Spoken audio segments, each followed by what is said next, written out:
what you want, when you want it, where you want it. This is The Mesh.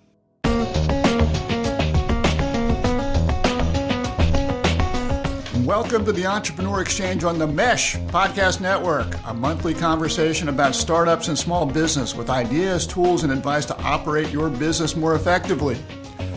On today's show, Show Me the Money. How do entrepreneurs fund new businesses, and what are the challenges they face in accessing capital? We'll talk about information from the Kauffman Foundation on trends that are hurting entrepreneurs as they try to start new businesses. We've got a guest. Today's guest is Nathaniel Holmes, owner and founder of Small Business Solutions. Nathaniel helps small businesses use technology to operate more effectively. We'll be getting some tips from him. And we'll wind up with our Small Business of the Month feature, where we'll highlight some small businesses that you should be checking out. Greetings, my name is Jeff Neuville. I'm your co-host. I'm the director of the Small Business Center at Catawba Valley Community College in Hickory, North Carolina. I'm joined by my co-host, Gary Muller, who is Dean of the School of Business, Industry, and Technology at Catawba Valley Community College. Gary, how you doing? Jeff, doing great. It's been a very short summer, though. Is it? Yes, it's been short. You know, we had the Skills USA National Conference. And well, you know, we sort of had a cliffhanger in our last Entrepreneur Exchange because you were getting ready to go to Louisville, Kentucky with our skills people. So how did we do? We set the national record for most medals won by one school. That's good, right? That's fantastic. We won 12 national medals, 10 national championships in that 12, and we were selected as the number one chapter for producing students that know and have good workplace skills, which is one of the foundations of Skills USA. Well, congratulations to you. Thank you for letting me say that. And you and I are both very proud that that two of our national champions were entrepreneurship teams. Absolutely. A high school team associated with the college and the college's team. Yes, so we had two national champions. You, as the mentor of those two teams, it's the only time in history of Skills USA that a high school and a college team from the same organization won.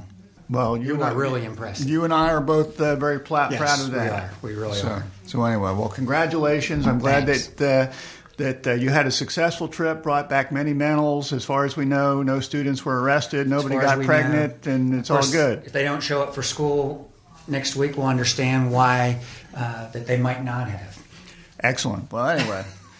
Moving on to our content, I was visiting the Kauffman Foundation for Entrepreneurship website this week, and there was testimony to Congress from their innovator in residence, a fellow named Ross Baird, who is also the president of Village Capital, and he testified to the U.S. House Committee on Small Business about access to capital. And I'm going to drop a few facts on you that he shared in his testimony, and we can discuss for a bit. Number one, the Kauffman Foundation, their research estimates that it costs $30,000 to start a new business. And entrepreneurs who have access to more than $100,000 are much more likely, 23% less likely to fail than entrepreneurs who have access to less than $5,000 in capital, which makes sense. That makes a lot of sense. Makes a lot of sense. I mean, $5,000 sounds like a lot in certain things, but not when you're starting a business. But there's some trends that Mr. Baird pointed out that are very concerning that he thinks we all need to be working on. Number one, large banks have become larger. Small and medium-sized banks are disappearing. As an example, small community banks totaling under $50 million in assets have declined 41% since the Great Recession of 2008, either through consolidation or closing. And because it's often in the $30,000 range that people are needing to start a new business, that doesn't hit the vast majority of banks' radars. They're looking to loan around $100,000 or more if they're trying to make a profitable loan. So that's really not in their kill zone. So there's a banking issue going on out there. Secondly, he points out that the nature of new businesses have changed. Historically, banks lend against assets, but the majority of new businesses these days are service businesses that do not have significant assets or collateral, but are instead based on cash flow. Those businesses don't fit the traditional underwriting models, so not a good fit there. So only 18% of businesses, new businesses, ever access a bank loan. So there's a very big gap there. So that is a surprise to me. Although, as you state those facts, again, just the collateral part, going from once had a lot of equipment and different things involved to not having it, that does make sense. I hadn't even thought about it that closely until you said it.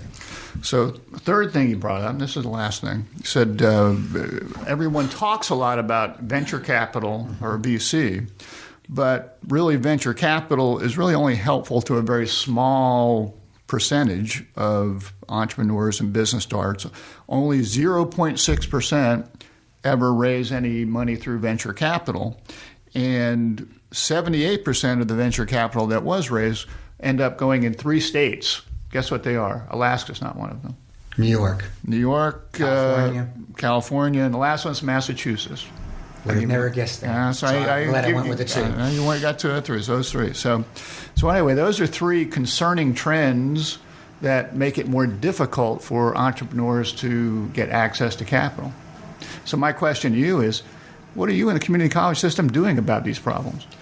Our small business center director, the regional director for this part of North Carolina, I know is working hard on that. Aren't you, Jeff? Yeah, you're gonna have a great career in politics here. So good job by you.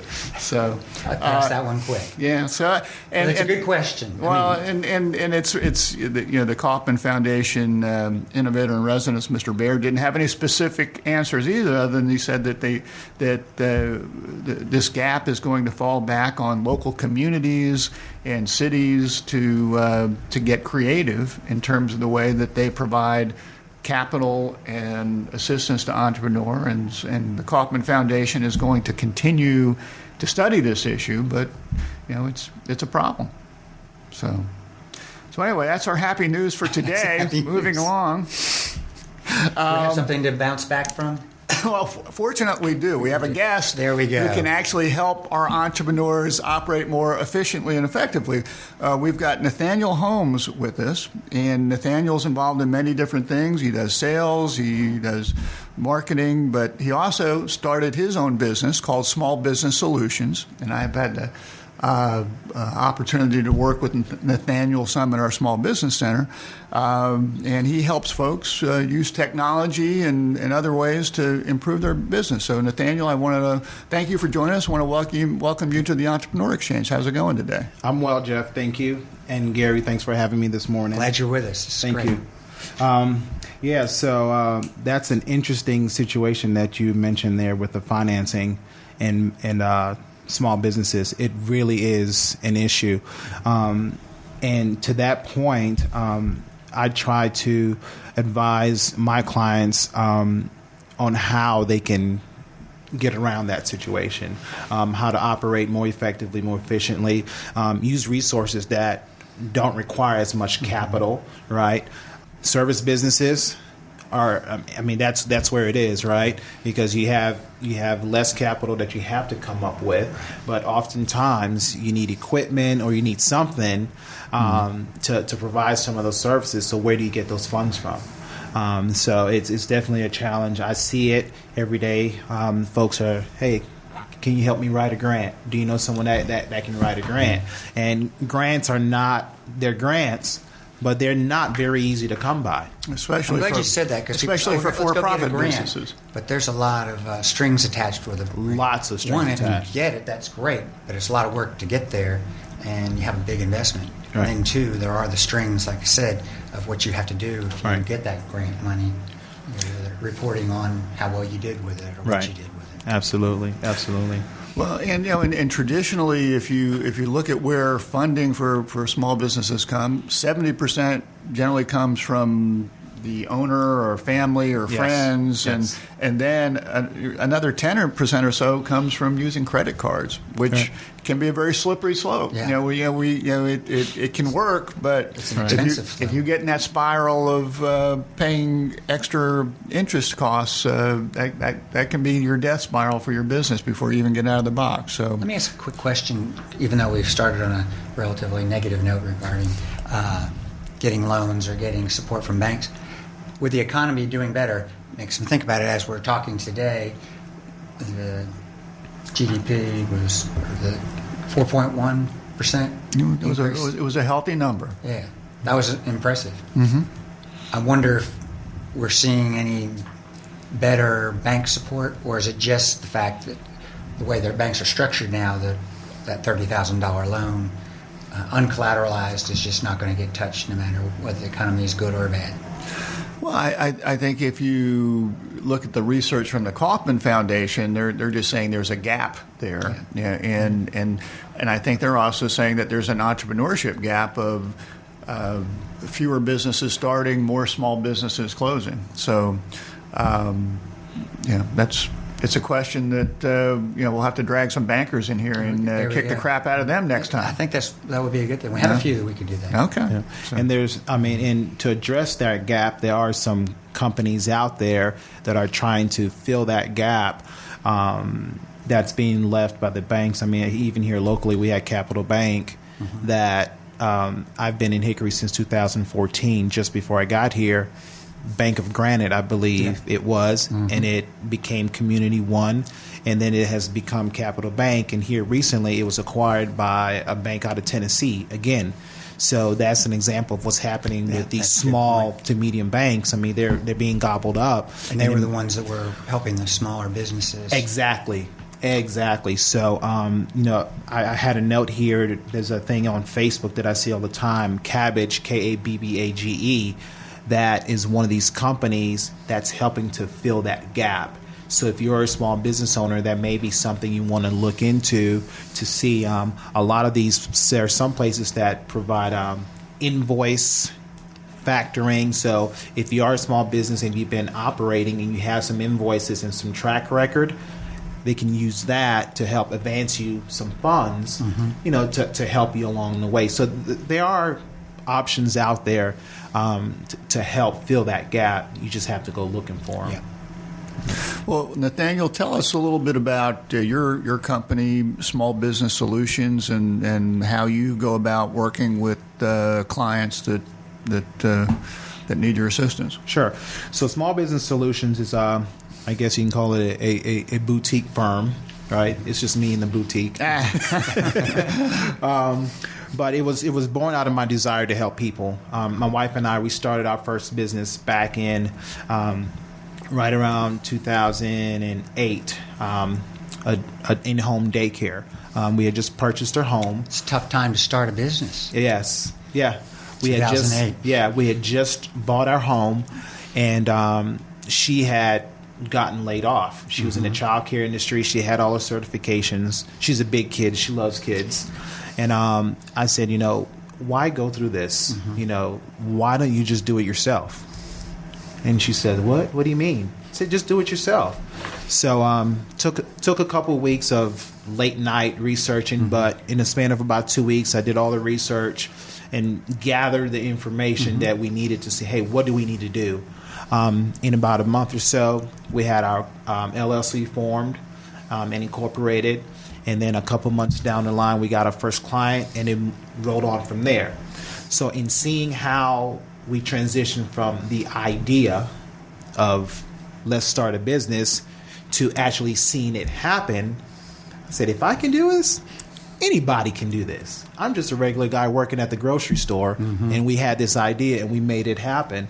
And that's where Small Business Solutions came from, because I believe that if myself as a regular guy can do this, I can help others do the same who may have that desire to start their own business. Right.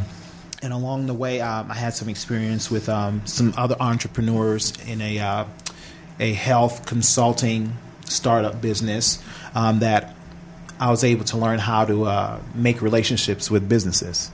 So I was able to strike up partnerships with Dell, Microsoft, Ingram Micro, a lot of these technology companies, to where I could source product for people. And I just went out and letting people know, hey, this is what I do. If you need some help, I'm here to help you. So we offer advisory services kind of similar to what Jeff does, helping folks incorporate their business, helping them work through that process. Marketing services, because once you get your business started, what's the next thing you need to do? You need to let people know what you got. Where you are. You don't want to be the best kept secret. That's not a good thing. Right. So hey, you need to know how to market your business, and we were able to do that. To this day, we still have people calling, even though we're not in Durham anymore. we still have people calling looking for daycare. So I must have done something right because they're still looking for us. And then the technology part, I'm just a geek. I'm a technology guy. I love electronics. I love technology. So that's a big part of what I do. And the financial services, at the end of the day, it's all about money, right? Yep.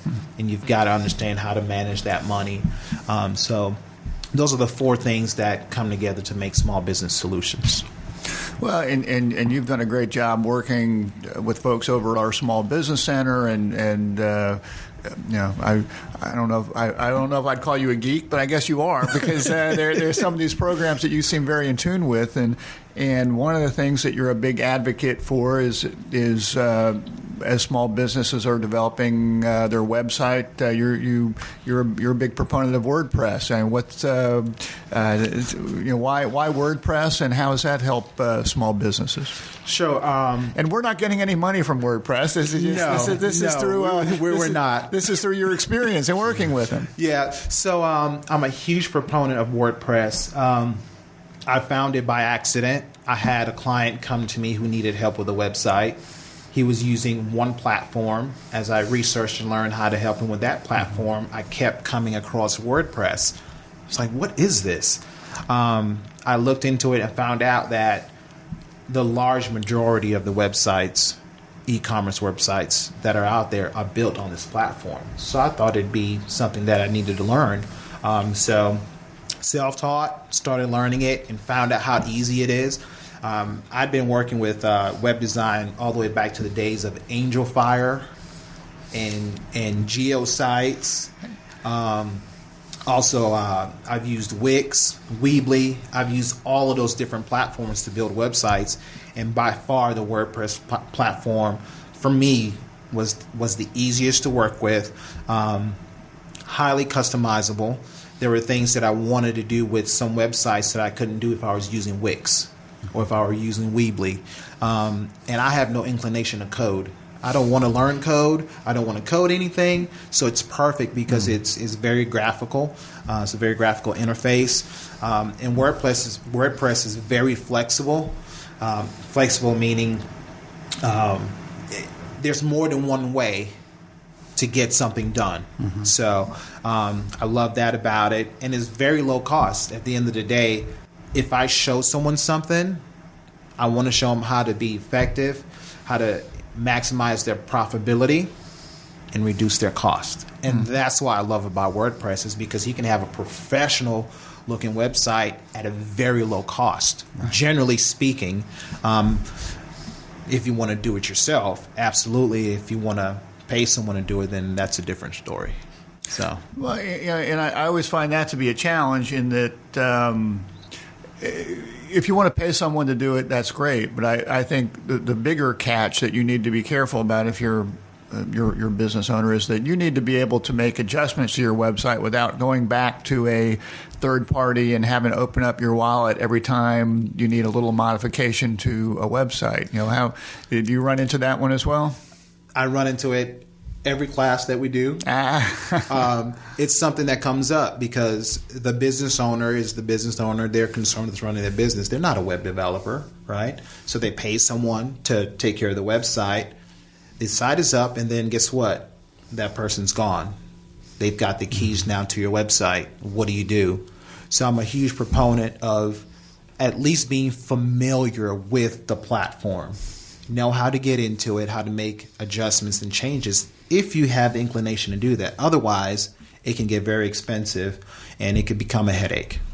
Yep. So WordPress is your preferred platform for developing a website. You were talking a little bit about marketing and the importance of that, and once you're up and established, you want people to find you, and obviously social media plays such a big role in that today. What advice do you have for folks in terms of marketing and promoting themselves through social media, and how can you make that a more efficient process so I'm not on Facebook all day? Because I'm an old guy. I don't really want to be on Facebook all day. Yeah.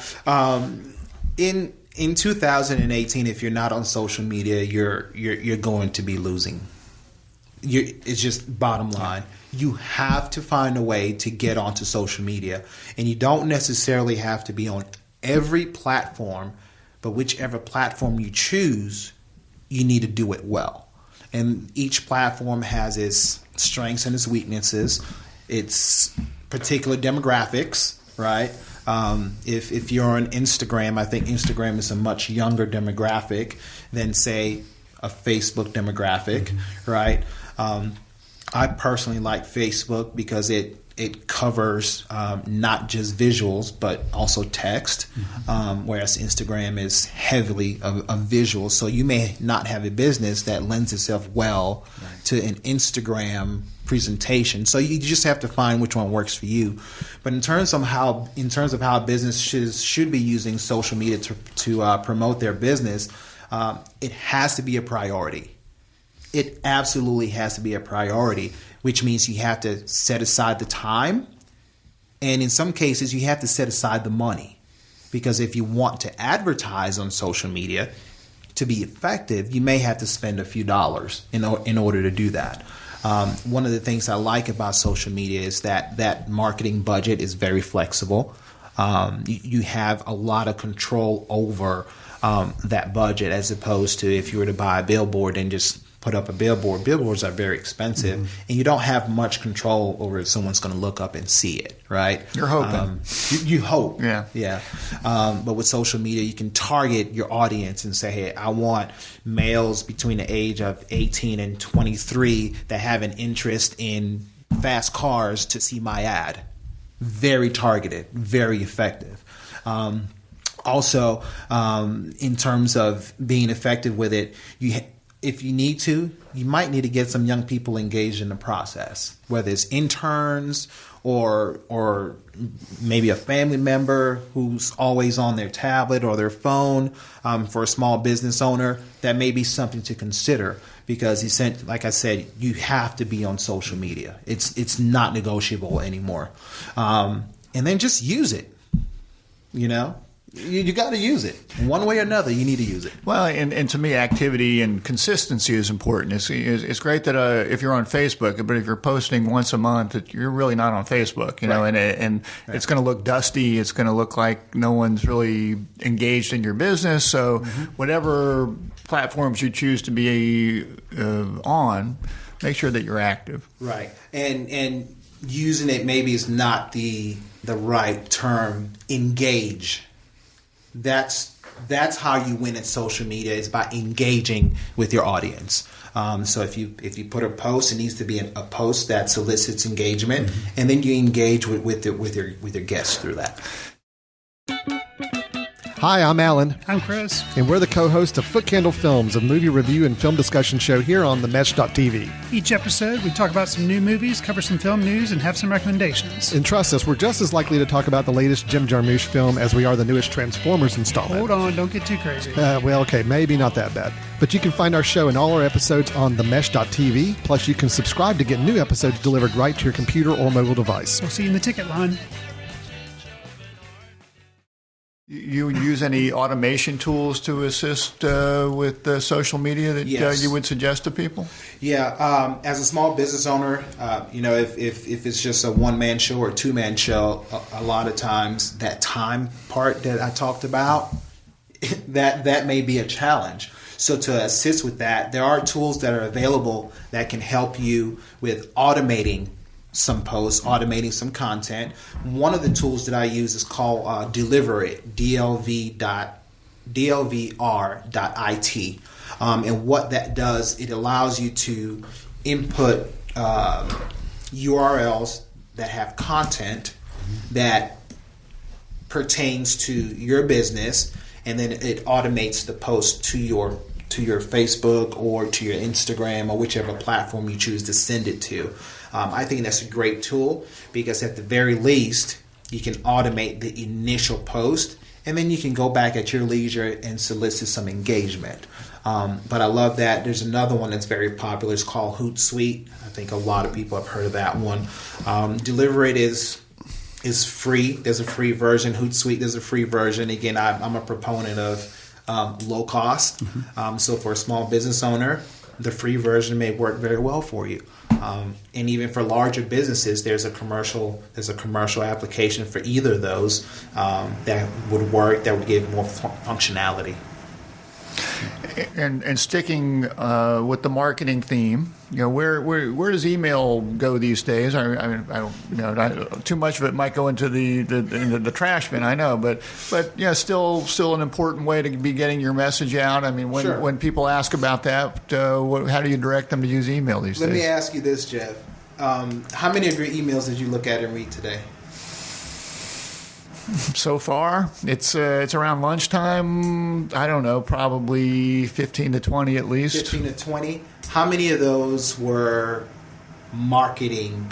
You would consider marketing emails? Unsolicited marketing type things. Is that what you? Right. Yeah. I try to weed those out and get off those lists, but it's still probably 20 to 25%. Right. Yeah. Did you actually read those? I might have opened them and then deleted them, but I didn't stay with them very long. Right. You didn't stay with it very long. No. Was it because the subject line didn't catch your eye? Was it because when you opened it, there wasn't something that immediately impelled you to continue to look? It was because I was in a hurry to get down here and do this podcast, Nathaniel. So it was, I just didn't have. I'll answer your question. I didn't have time. It didn't engage me. It didn't engage you. That is the challenge right now with email. Yeah. A few years ago, email was the thing. Email marketing was the thing, right? With the surge in social media, email marketing has fallen back. I'm not opening an email from Glock Store or whoever else. I'm not opening it. Right. I'm not on there. I'm not on the Glock store list yet, but go ahead. I am. Okay. That's one of my new hobbies. Okay. But I'm not opening that email unless it's an order fulfillment or tracking to let me know that your next trigger's on the way or whatever it is. Right. I'm not opening those because I just don't have the time to read an email. If it's not instant, you're wasting your time. So to answer your question, how you should be using email, you should be using it in promotional situations. Your message needs to be short and it needs to be concise. You have to use visuals. You've got to use video. You've got to use video.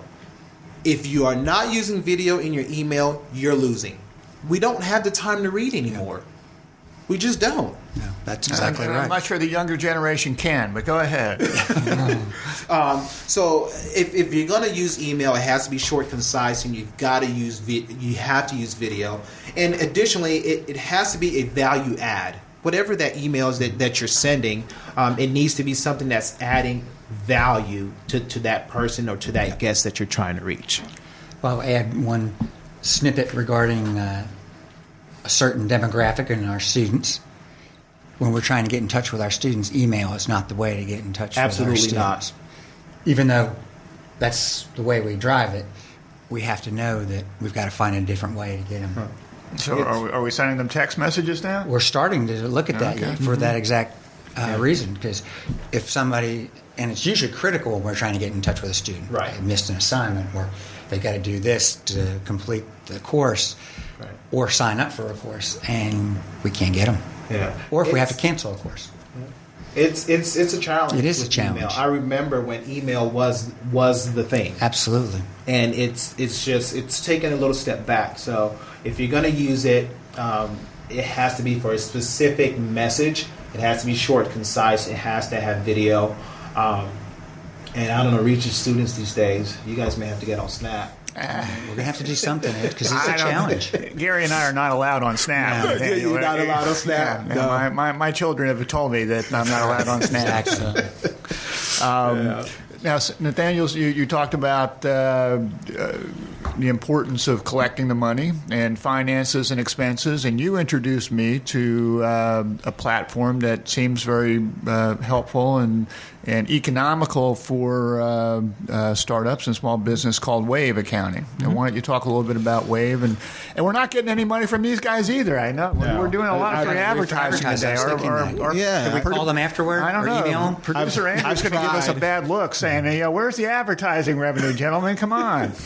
I've tried, but Wave Accounting is one of those things that I found out a necessity.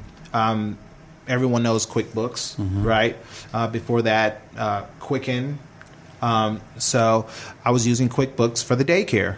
When I started the second business, the consulting business, I went to add a second business to my QuickBooks profile. Well, guess what happened? Fees went up for me adding a second business. And, it wasn't a situation where we were making all this money. And frankly, I just did not want to pay those fees. So I went looking for an alternate solution and found Wave. From that time to now, Wave has greatly improved. And dare I say, it's right there side by side with the functionality you can get from QuickBooks. You can do invoicing. You can connect it to your business bank account to help you with itemizing your expenses. One of the things that I love about it is those 3 financial statements that the bank is going to need when you need to go to the bank to borrow some money, right? They're all available for you right there, as long as you're putting in good information, right?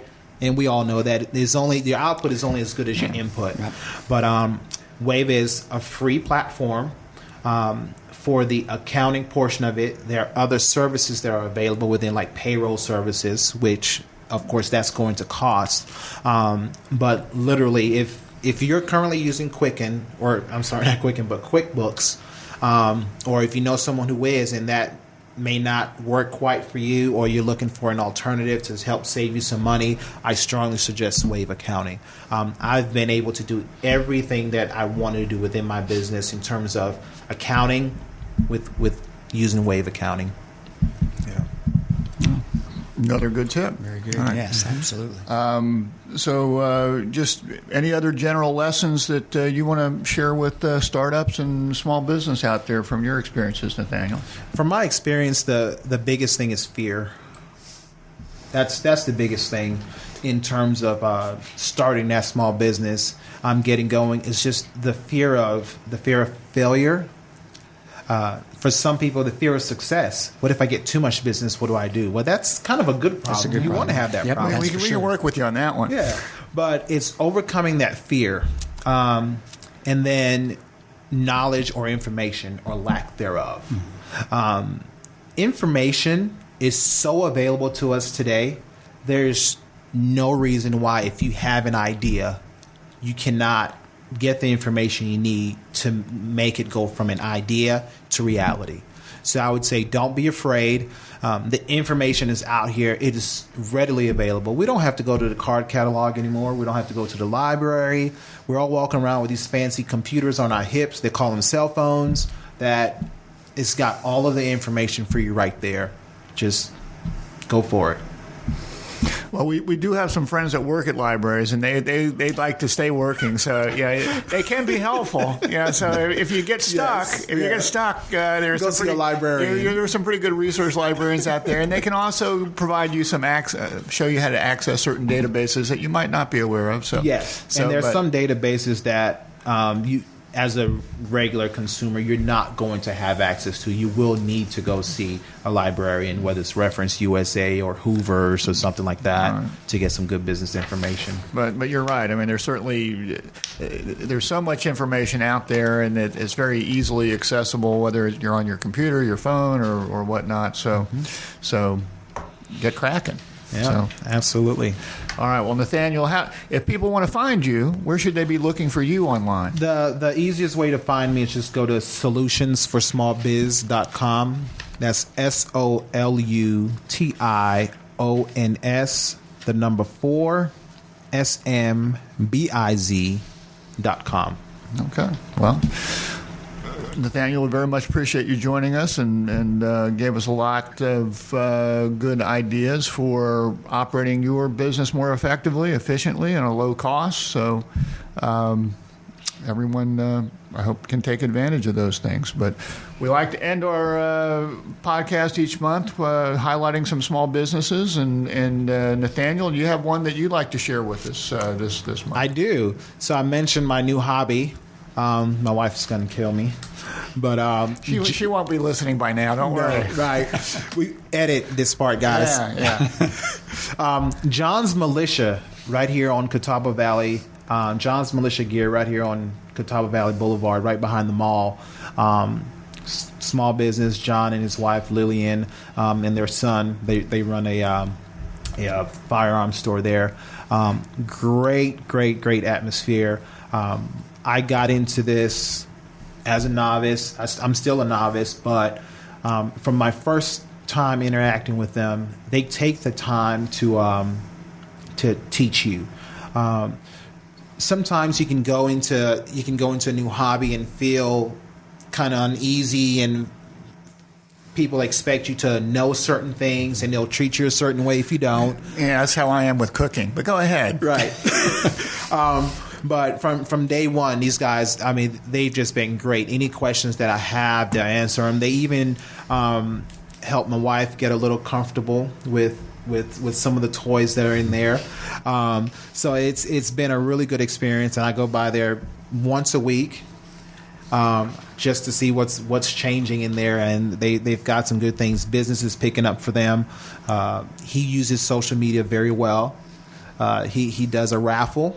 And what he does with the raffle is he videos the raffle drawing, and then he takes a picture with the guest who wins the raffle and puts it on social media. So, of course, people can actually see, hey, someone's winning. That's fun. Right?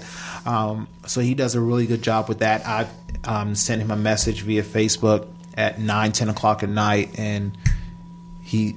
just like that, he's responding, so very fast with his response. So he's doing well with that. The store you go in is clean, is organized. He's got great employees that do a good job with the guests. So as a small business, I really appreciate the way John does business there, and I would definitely recommend that if you're into firearms and sporting, that you guys go see him.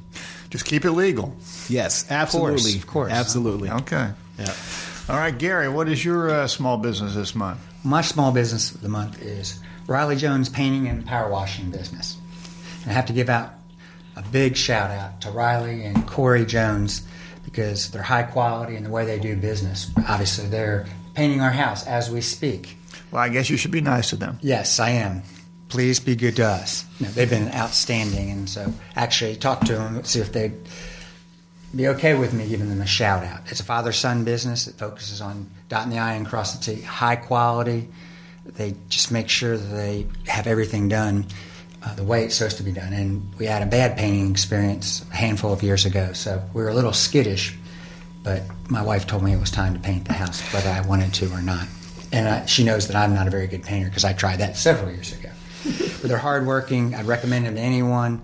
They started in Caldwell County, and they cover the Unifor area, and they don't advertise much. It goes by word of mouth. So they're one of the few people that doesn't need, they actually should have social media, but they're so successful they get people coming to them because of the quality in their workmanship. They get referral business. Yes, exactly. Yeah. Well, very good. Well, it's good. It's hard to find good painters. It really is. So yes. Congratulations to you. Well, we're very, very fortunate, and we heard from them by word of mouth. All right. Well, my small business of the month actually came from one of our listeners. Peter in New York sent me an email and suggested this small business. And the name of the company is Greeting Card Socks. And it's a company that was started by a pair of Bronx, New York siblings who are spreading positivity with their own line of inspirational socks. It's started and run by 12-year-old Rachel and 15-year-old Michael Chang. They've designed a line of socks with uplifting messages and colorful designs And they came up with the idea of socks because that's something that everyone wears. It's worldwide, and it's the number one thing requested in homeless shelters. It was launched in February. The pairs are made by a manufacturer and priced between $6 and $10 per pair. They sell them online, in person, and at events. Matthew says that they have an acronym, GCS, which stands for Greeting Card Socks, but also stands for Giving, Caring, and Success. And for every purchase, the teams donate a pair of socks and a greeting card to someone in need. And if you go out to the website, you'll see that they work with churches, schools, and other organizations on fundraisers. They've got socks for men and women. They offer a subscription service. So if you want to sign up and get a monthly pair of socks, you can do that. And they're using entrepreneurship to make a difference. So you can check them out at greetingcardsocks.com, greetingcardsocks.com. And as our friend Joe Bob would say, you should be checking it out. So, absolutely. So anyway, so thanks for Peter in New York for sharing that business of the month. If any of our listeners, if you have a suggestion for the Entrepreneur Exchange Small Business of the Month, you can send them to us at exchange@themesh.tv. And if we use yours, like Peter, you'll be receiving one of our Entrepreneur Exchange prize packs.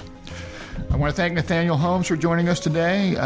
You can, as he said, check him out at Solutions 4 SMBZ. You can find him on Facebook or probably other places as well. So thanks, Nathaniel, for joining us and sharing some great info. And Gary, always a pleasure. Pleasure to be with you, as always. We thank the Mesh Podcast Network. You need to check them out at themesh.tv because they've got a whole stable of great podcasts, so go check them out. You can find them on iTunes as well, and we'll look forward to talking with you again next month. Have a great next month or current month.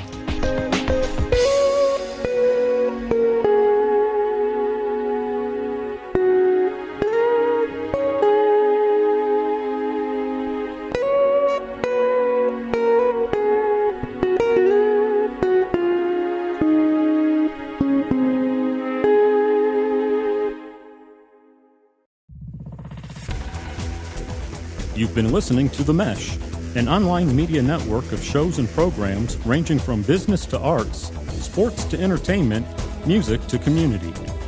All programs are available on the website as well as through iTunes and YouTube. Check us out online at themesh.tv. Discover other network shows and give us feedback on what you just heard.